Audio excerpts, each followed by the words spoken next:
So as we have discussed many times on this show, the Committee to Save New York was one of Andrew Cuomo's biggest supporters throughout the budget negotiations.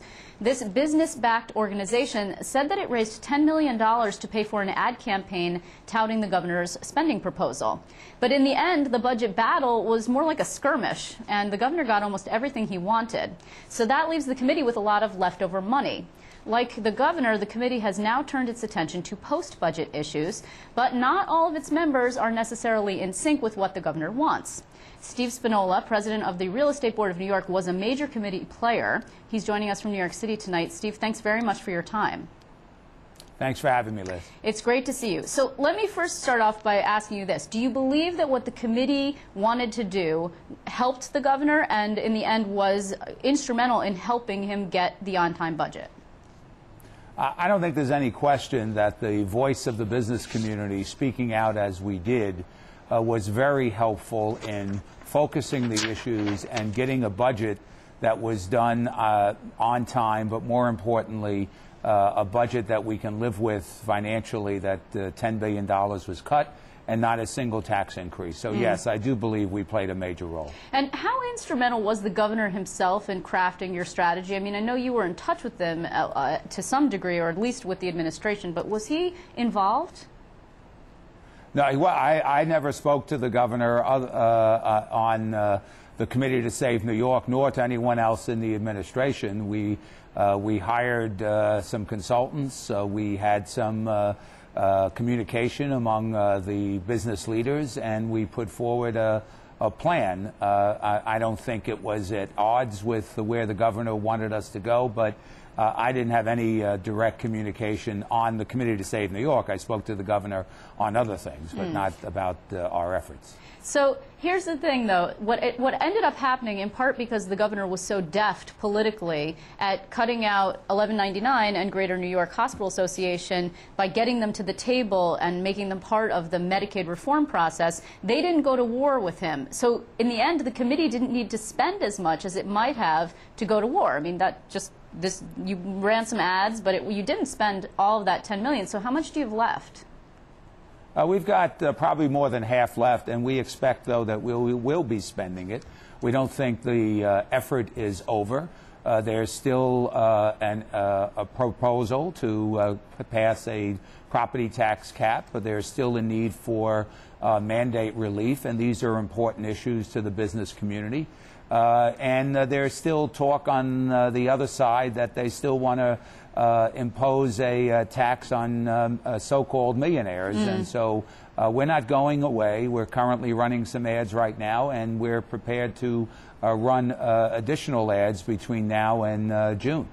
Yeah, I mean, one of the ads, the last ad that I saw, actually lauded the legislature a little bit for getting that on-time budget. But if you might actually have to change that approach because, for example, if the millionaire's tax comes back, I mean, that is something that Assembly Speaker Sheldon Silver says that he doesn't believe is dead. So you still believe that you could actually turn around and start maybe calling on the legislature to act in a different way?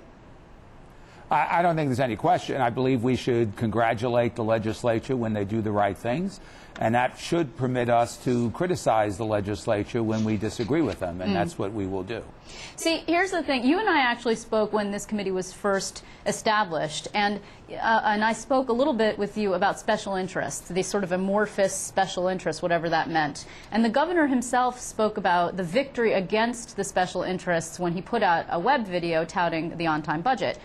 Again, I'm a little, confused as to why the business community is not a special interest, but I don't know, others are. For example, I don't know, healthcare or the teachers, just for argument's sake. Well, the answer to that is, I told you last time, I do consider myself representing a special interest. I believe the business community is a special interest.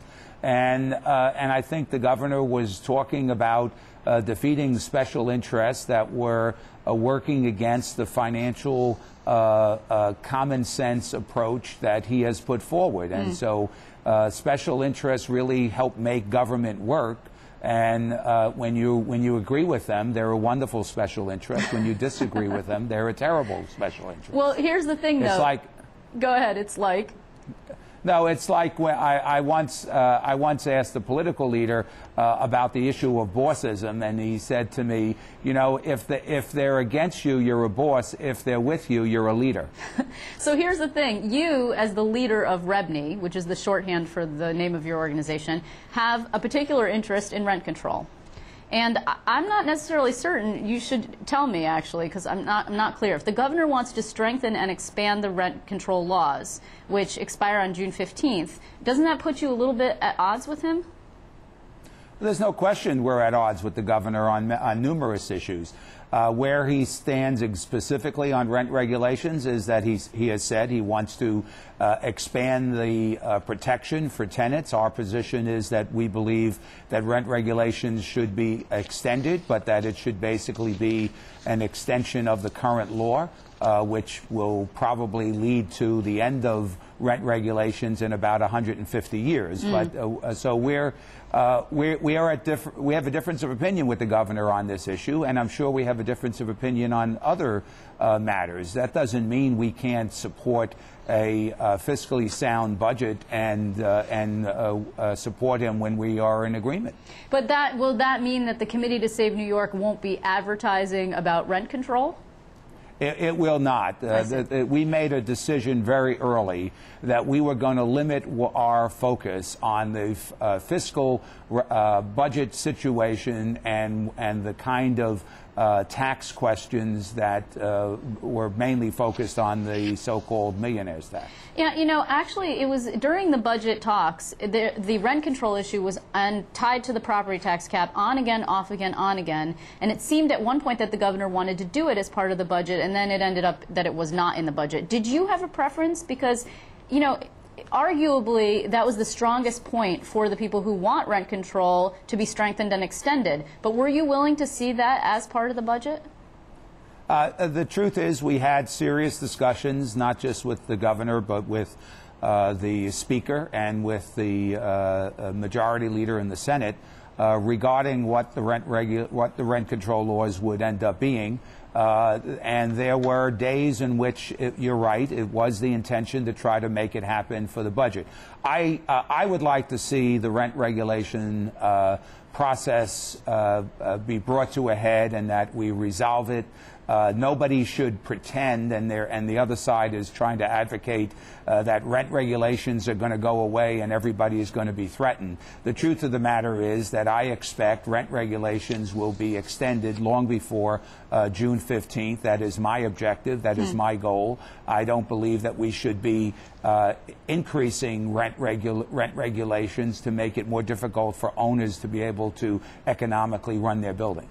Do you believe that it should be, or that it is, philosophically, as the Speaker would say, connected to the property tax cap? Should they be done as a package?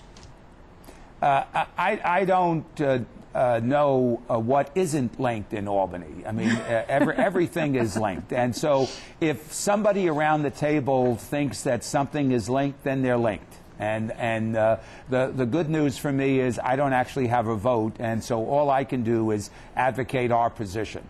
You know, there's another organization that is not yours. It's called RSA, which is also representative of landlords, and they came under fire recently for their head, who was speaking, caught on camera, being quite frank about the fact that they had spent a lot of money to keep the Senate Republicans, to put them back into power, and that they expected something in return.